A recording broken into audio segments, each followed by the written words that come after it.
وأحسن منك لم تر قط عيني، وأجمل منك لم تلد النساء.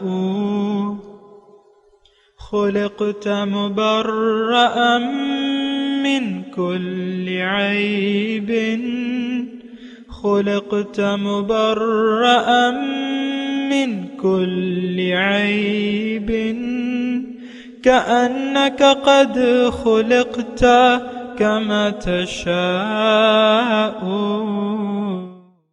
كتاب أنزلناه إليك مبارك ليدبروا آياته وليتذكر أولو الألباب. یہ کتاب برکت والی ہے جسے ہم نے آپ کی طرف نازل فرمایا ہے تاکہ دانش مند لوگ اس کی آیتوں میں غور و فکر کریں اور نصیحت حاصل کریں۔ اللہم صلی علی سیدنا محمد وعلی آل سیدنا محمد بعدد کل ذرۃ مئۃ الف الف مرۃ۔ سامعین و ناظرین کرام، السلام علیکم ورحمۃ اللہ وبرکاتہ۔ سامعین کرام، سورہ رعد آیت نمبر 4 حصہ اول، درس نمبر 993۔ آج کا موضوع کیا ہم سب طاغوتی زندگی گزار رہے ہیں؟ اس کے ساتھ آج کے سبق کا آغاز کرتے ہیں۔ سب سے پہلے گزشتہ سبق کا اعادہ ہوگا۔ اعوذ باللہ من الشیطان الرجیم۔ پناہ مانگتا ہوں میں اللہ کی شیطان مردود سے۔ بسم اللہ الرحمن الرحیم۔ شروع اللہ کے نام سے جو بڑا مہربان نہایت رحم والا ہے۔ وهو الذي مد الأرض وجعل فيها رواسي وأنهارا ومن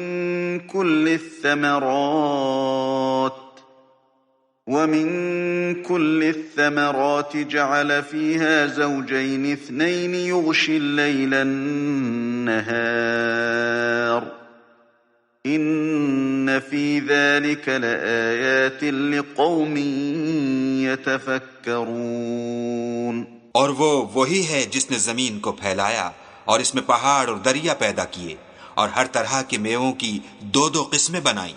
وہی رات کو دن کا لباس پہناتا ہے، غور کرنے والوں کے لیے اس میں بہت سی نشانیاں ہیں۔ سامنے کرام، سورہ رعد آیت نمبر 4، لفظی ترجمہ وفی الارض قطع متجاورات، اور زمین میں کئی طرح کے قطعات ہیں۔ قطعاً متجاورات ایک دوسرے سے ملے ہوئے، وجنات باغات ہیں، من اعناب انگوروں کے، وزرع اور کھیتیاں ہیں، ونخیل اور کھجور کے درخت ہیں، سنوان وغیر سنوان، بعض کی بہت سی شاخیں ہوتی ہیں اور بعض کی اتنی نہیں ہوتی۔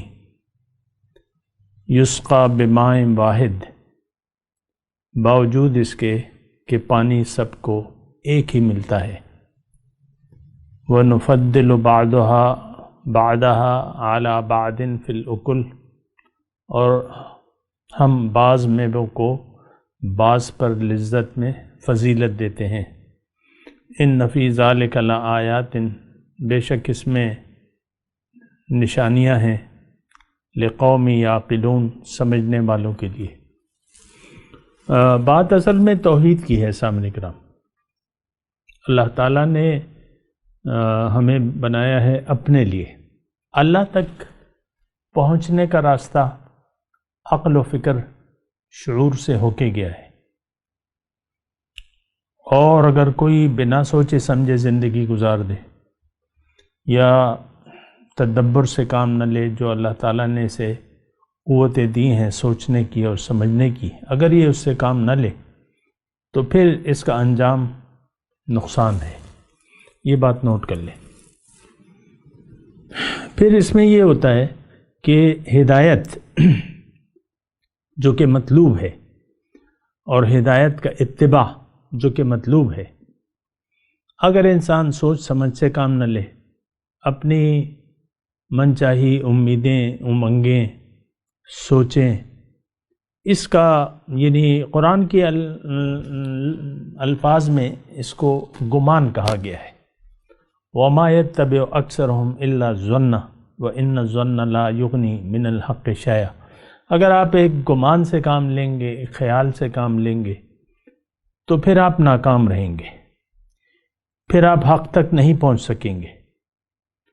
تو گمان، اگر آج کی میں بات کروں سامعین کرام، تو آج ہمارا ایک گمان ہے ہر چیز کے متعلق، دین کے متعلق، دنیا کے متعلق، اور خیال ہے، اور خیال یہ گمان ایسا ہے کہ وہ گمان بھی میں آپ کو بتا دوں، ہمارا خیال یہ ہے، گمان یہ ہے کہ زندگی، ظاہر دنیا کی زندگی جو ہے، اس کی کامیابی اصل کامیابی ہے، اور ہمارا خیال یہ ہے، ہمارا گمان یہ ہے کہ دین جو ہے وہ اس کے بعد آتا ہے، اور دین، ہمارا خیال یہ ہے کہ دین محض چند کوئی رسومات ہیں، اس کا نام ہے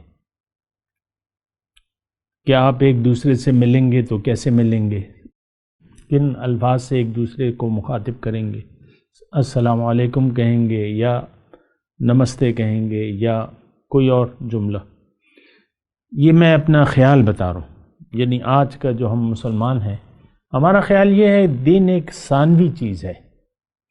اول تو دین کو ہم نے سمجھا نہیں ہے، اصل بات یہ ہے دین کو ہم نے سمجھا نہیں ہے کہ دین ہے کیا۔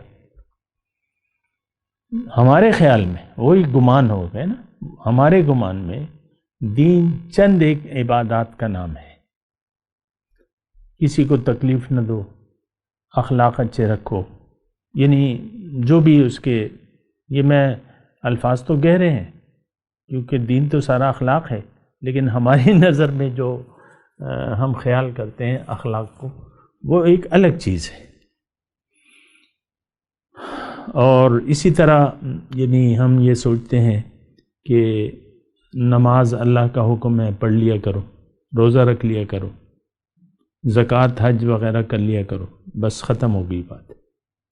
باقی زندگی، دین جو ہے ہماری زندگی میں نہ ہے، نہ ہم اس کے متعلق کوئی ایسا گمان کرتے ہیں کہ اصل دین یہ ہے کہ جو زندگی گزارنا ہے۔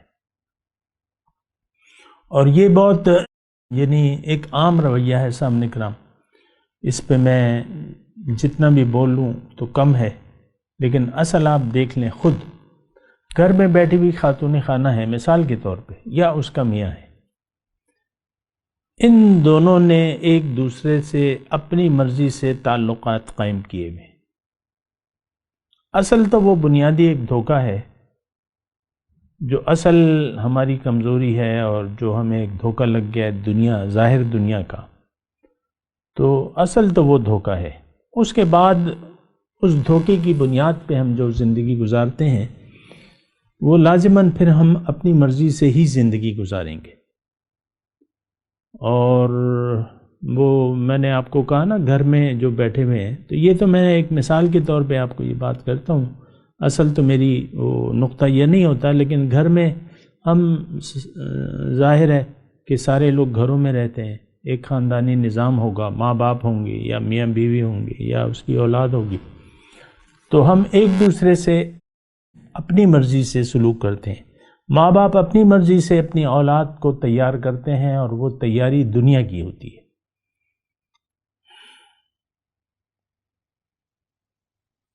ایک بہت بڑی خلیج ہے ہماری سمجھ میں، بہت بڑی خلیج ہے، اور زمین اور آسمان کا فرق ہے کہ جس مقصد کے لیے اللہ تعالیٰ نے ہمیں بنایا ہے اور جس خیال سے ہم زندگی گزار رہے ہیں، اس میں زمین اور آسمان کا فرق ہے۔ زمین پہ آپ کے پاؤں ہیں، آسمان آپ کے اوپر ہے، بہت زیادہ فرق ہے۔ تو میں کم از کم آپ سے یہ گزارش کر رہا ہوں کہ آپ اس سوچ کو بدلیں، اصل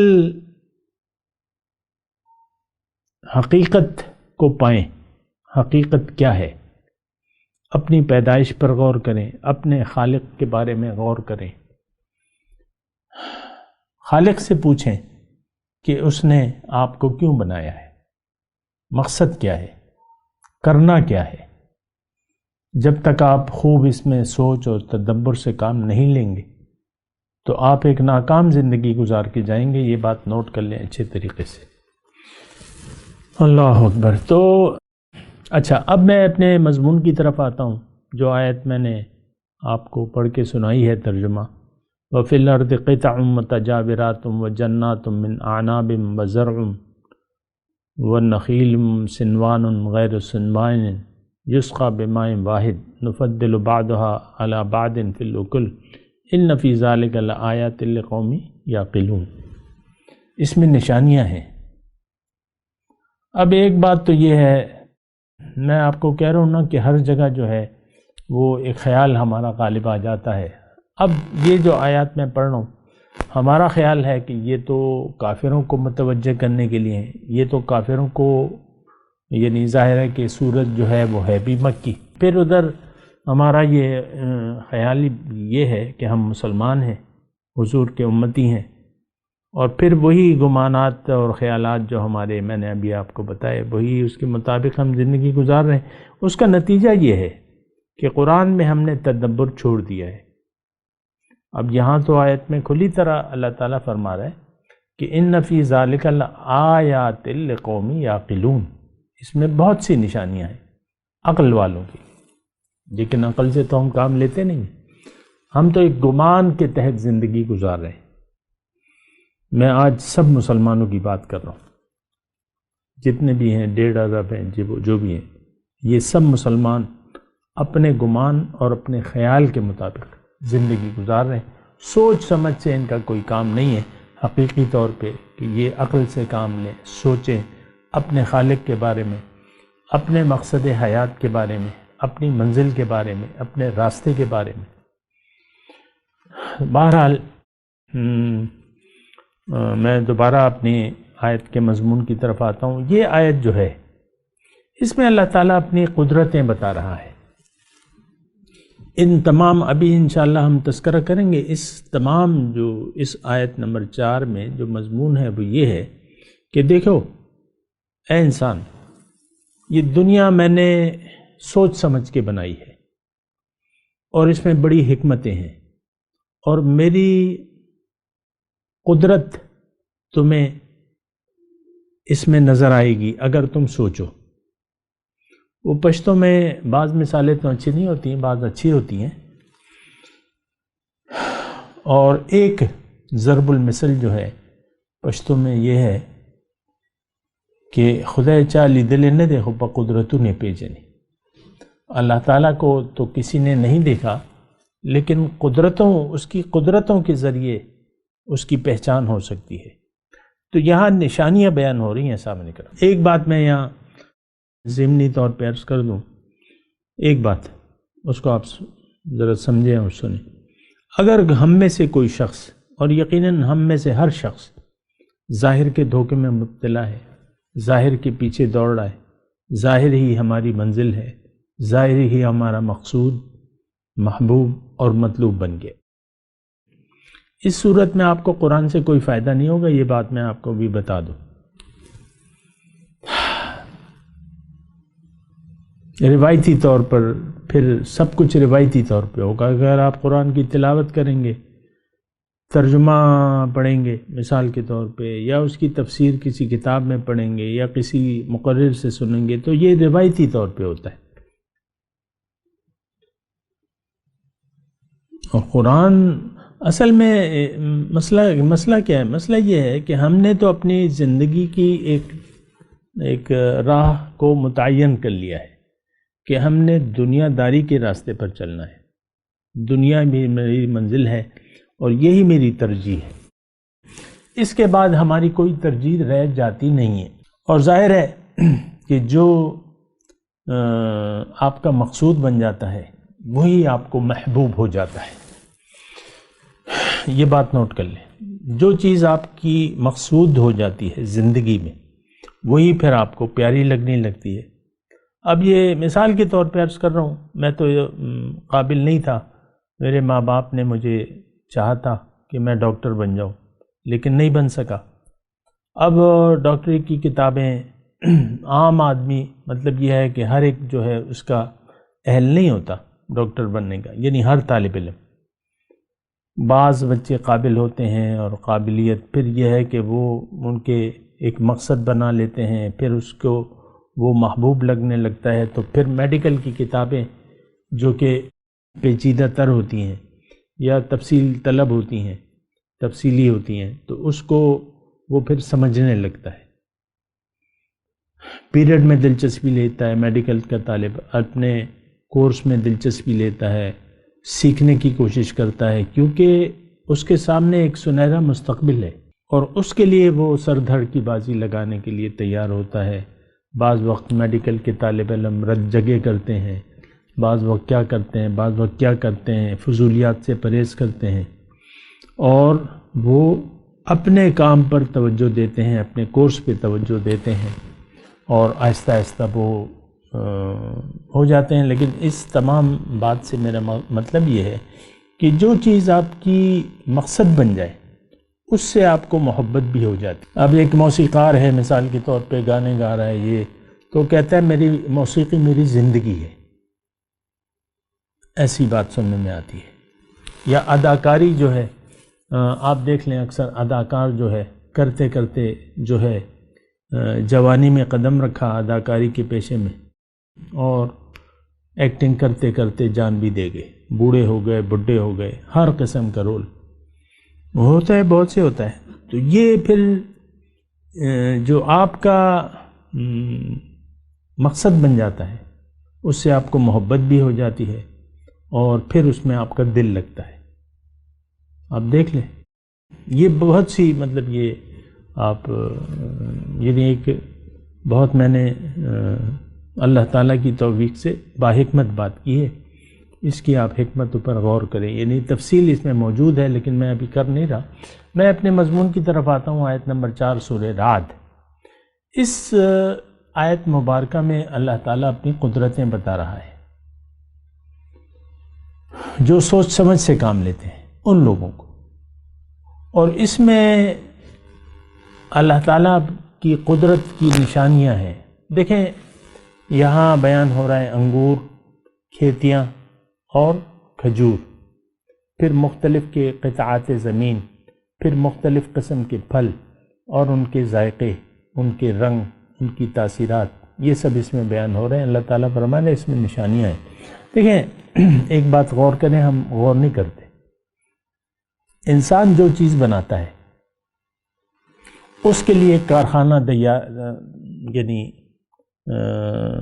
کارخانے میں بنتی ہے چیز، یا تو ہاتھ سے، مثال کے طور پہ ہاتھ کی بنانے کی چیز ہے تو وہ ہاتھ سے بنے گی، اس کی میں ابھی تفصیل میں نہیں جاتا، لیکن مثال کے طور پہ یہ ایک پین ہے میرے ہاتھ میں، اب یہ پین کے لیے ایک کارخانہ ہے، کارخانہ چاہیے، اور اس کارخانے میں سب پین ایک سائز کے بنیں گے، ایک اس کا ماڈیول ہوگا، ایک شکل ہوگی، یعنی آپ بتیرے شکلوں کے بنا سکتے ہیں، لیکن اگر ایک چیز کی پروڈکشن پہ آتا ہے کارخانہ تو وہ ایک سی چیز بناتا ہے۔ صابن کا کارخانہ ہے تو ایک سے صابن، آپ دیکھ لیں ہمارے یہاں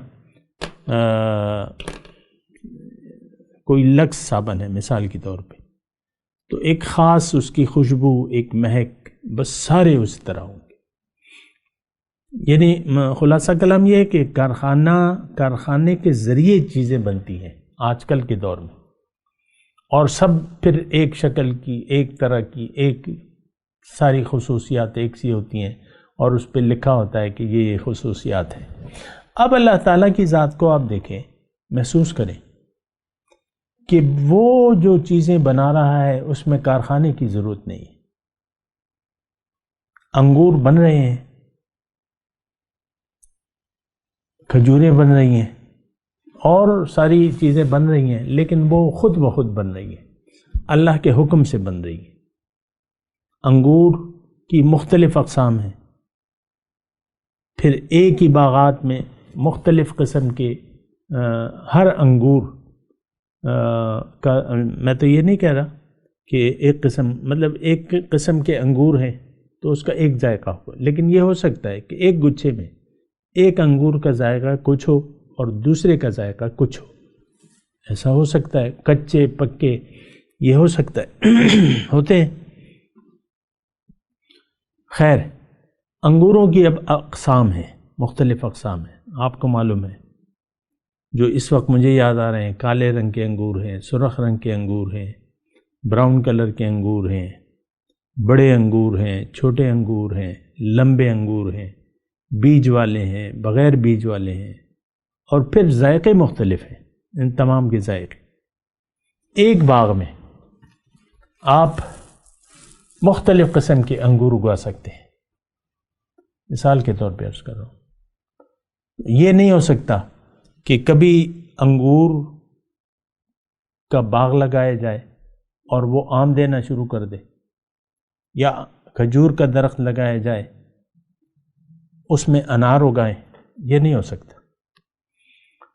تو یہ حکم، یہ حاکم کون ہے؟ قانون کس نے جاری کیا ہے؟ کس کی قدرت سے یہ چیزیں بن رہی ہیں؟ کس کے حکم سے اور کس کی قدرت سے؟ اب دیکھیں، جو کچھ بھی ہمارے اس دن میں پڑھ رہا تھا ایک مضمون کو، کینو کے باغات، اب ایک درخت جو ہے وہ کہتے ہیں کہ 4-5 من کا سیزن میں پھل دیتا ہے، مثال کے طور پہ عرض کروں۔ اب ایک باغ ہے، اس میں سے مطلب یہ ہے کہ آپ ہزاروں من کے پھل جو ہے وہ سیزن میں آپ کو دے سکتا ہے۔ اب یہ ہزاروں من میٹیریل کہاں سے آیا؟ یہ کیا چیز ہے؟ اور پھر آپ کینو کے پھل کی ماہیت پر غور کریں، اس کے اندر جو پھانکے ہیں، پھر پھانکوں کے اندر جو اس کا پھل ہے، جو اس کے ریزے ہیں، ایک ایک وہ جو اندر جو پھل کا وہ گودا ہے، اس میں سے ایک ایک اس کو آپ الگ کر سکتے ہیں اگر چاہیں۔ ویسے تو ہم اسی طرح کھا لیتے ہیں۔ تو یہ میں آپ کو یہ کہہ رہا ہوں کہ یہ قدرت الہی ہے، یہ اللہ ہے، یہ ایک ذات ہے جو یہ سب کچھ کر رہی ہے، جس کے حکم سے زمین میں زندگی قائم ہے، کھیتیاں اپنے پھل دے رہی ہیں اور مختلف اقسام کے۔ پھر اس کی اگر آپ تفصیل میں جائیں، یہاں جیسے ہے وَفِي الْأَرْضِ قِطَعٌ مُتَجَاوِرَاتٌ، زمین میں کئی طرح کے قطعات ہیں۔ زمین کی اقسام ہیں، شوریدہ ہے، نہری ہے، اور خشک زمین ہے، اور پھر کوئی پتھریلی ہے، کوئی خالص مٹی ہے، کوئی ریتیلی ہے، مختلف قسم کی۔ اب زمین تو ساری اللہ کی بنائی بھی ہے، ایک وقت میں بنی ہے، ظاہر ہے، لیکن اس میں اللہ تعالیٰ نے پھر تفریق رکھ دی ہے۔ آپ کو معلوم ہے ہمارے مردان میں پپیتا نہیں ہوتا، انناس نہیں ہوتا، اور بہت سے پھل ہیں جو یہاں پہ نہیں ہوتے، اور جہاں پہ یہ ہوتے ہیں پھل، وہاں پہ یہاں کیا پھل نہیں ہوتا۔ ہر زمین کا الگ الگ قطعات ہیں۔ فِي الْأَرْضِ قِطَعٌ مُتَجَاوِرَاتٌ، زمین میں کئی طرح کے قطعات ہیں، ایک دوسرے سے ملے ہوئے۔ ظاہر ہے کہ ساری زمین ایک دوسرے سے ملی بھی ہے، لیکن ڈیپینڈ کرتا ہے۔ اب یہاں کا ہمارے مردان کا یا اس سائٹ کا جو مالٹا ہے، وہ کم از کم میں نے کہیں پر نہیں کھایا اس ذائقے کا اور اس طریقے سے۔ یہاں جو ہوتا ہے، جو ذائقہ یہاں ہوتا ہے، وہ آپ کو کہیں دنیا میں نہیں ملے گا، کیونکہ ہم جاتے رہتے ہیں ادھر ادھر اور سنتے رہتے ہیں، تو یہ چیز جو ہے پھر کہیں نہیں ملے گی آپ کو۔ اب یہی قطع زمین یہ پھل دے رہا ہے۔ یا مثال کے طور پہ یہاں ہمارے سوات کی آڑو ہیں، الوچے ہیں، یہ چیز جو ہے، یہ ذائقہ الوچے تو کہیں اور بھی لوگتے ہوں گے، آڑو بھی ہوتے ہوں گے، لیکن یہ ذائقہ کہیں پر نہیں، وہاں کا ذائقہ یہاں نہیں ہے۔ اب یہ کون ہے؟ یہ ذائقے دینے والی ذات کون ہے؟ یہ زمین کو مختلف صفات دینے والی ذات کون ہے؟ اس کو حکم دینے والی ذات کون ہے؟ وہ آپ کو معلوم ہے، تو ایک ہی ذات ہے، اللہ۔ اب اس میں دیکھیں سارا مضمون کیا ہے، اس میں نشانیاں ہیں، اور یہ نشانیاں اللہ تعالیٰ اس لیے بیان فرما رہے کہ ہم سوچیں اپنے زندگی کے مقصد پہ، اپنے خالق کی تخلیق پر سوچیں کہ یہ ٹھیک ہے، یعنی یہ ہم سوچتے ہیں تو ہمیں لگتا ہے کہ یہ ساری تیاریاں، یہ ساری تخلیقات، یہ سارے میوے، ساری کھیتیاں، یہ انسان، بنیادی فائدہ اس کو انسان کے لیے پیدا کیا ہے اللہ تعالیٰ نے۔ اب آپ کے لیے، میں اب مضمون کو سمیٹ رہا ہوں، آپ کے لیے اللہ تعالیٰ نے اتنا کچھ کیا ہے، آپ کے ظاہر کے لیے، آپ کے ظاہر کے کھانے کے لیے، اور متنوع قسم کے اقسام ہیں، پھل ہیں۔ اب آپ کو سوچنا ہے کہ میں کیوں ہوں، میرا مقصد کیا ہے۔ اگر عام طور پہ دیکھیں آپ تو انسان کا مقصد بظاہر پتہ نہیں چلتا، زمین میں فساد پھیلا ہوا ہے اور کوئی خاص مقصد انسانیت کا پتہ نہیں چل رہا، لوگ پیدا ہو رہے ہیں اور ایک زندگی گزار کر طاغوت کی پیروی کرتے ہوئے، ہم سب بشمول تمام مسلمانوں کے طاغوت کی پیروی کرتے ہوئے زندگی گزار کے چلے جاتے ہیں، اور موت کو ہم ناگوار سمجھتے ہیں، اور موت کی حقیقت سے بھی ہم آگاہ نہیں ہیں، لہٰذا موت کو ہم ناگوار سمجھتے ہیں عام طور پہ۔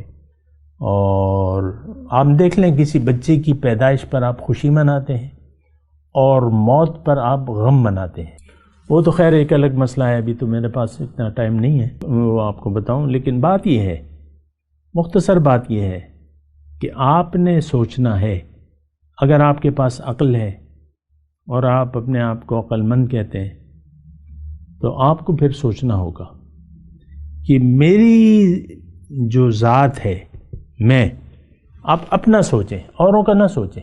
میں نہیں تھا، ہو گیا، اب ہوں، کل پھر نہیں ہوں گا، یہ بھی آپ کا یقین ہے کہ مرنا ہے، اگرچہ ہماری اس کی لیے تیاری نہیں ہے۔ تو اس کا مقصد کیا ہے، یہ کیوں ہے، میرا مقصود کون ہے، میں کیوں آیا ہوں، میں نے کرنا کیا ہے، یہ ساری باتیں سوچنے کی۔ ابھی مضمون جاری ہے انشاءاللہ، اللہ تعالیٰ کی توفیق سے، اس کے فضل سے، اس کے کرم سے میں آپ کو یہ چیزیں بتاتا رہوں گا۔ میں اس وقت تلاوت کرتا ہوں، میرے ساتھ دہرائیے۔ اعوذ باللہ من الشیطان الرجیم، بسم اللہ الرحمن الرحیم۔ وفی الارض قطع متجاورات وجنات من اعناب وزرع ونخل ونخیل سنوان وغیر سنوان یسقى بماء واحد ونفضل بعضها على بعض في الأكل ان فی ذلک لآیات لقوم یعقلون۔ ترجمہ سنا دے۔ وفی الارض قطع متجاورات،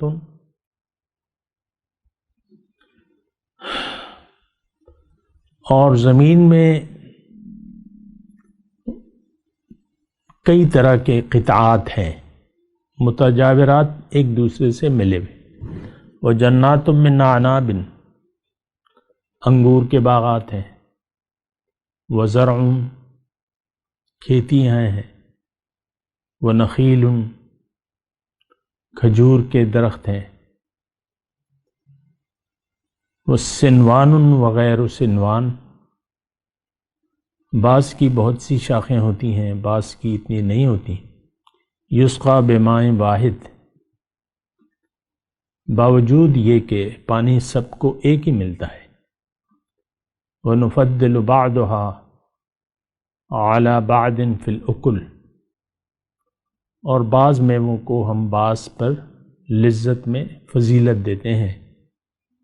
ان فی ذالک لآیات لقوم یعقلون، اس میں سمجھنے والوں کے لیے بہت سی نشانیاں ہیں۔ اب ان آیات کی تلاوت اور ترجمہ۔ اعوذ باللہ من الشیطان الرجیم۔ پناہ مانگتا ہوں میں اللہ کی شیطان مردود سے۔ بسم اللہ الرحمن الرحیم۔ شروع اللہ کے نام سے جو بڑا مہربان نہایت رحم والا ہے۔ وفي الأرض قطع متجاورات وجنات من أعناب وزرع ونخيل صنوان وغير صنوان يسقى بماء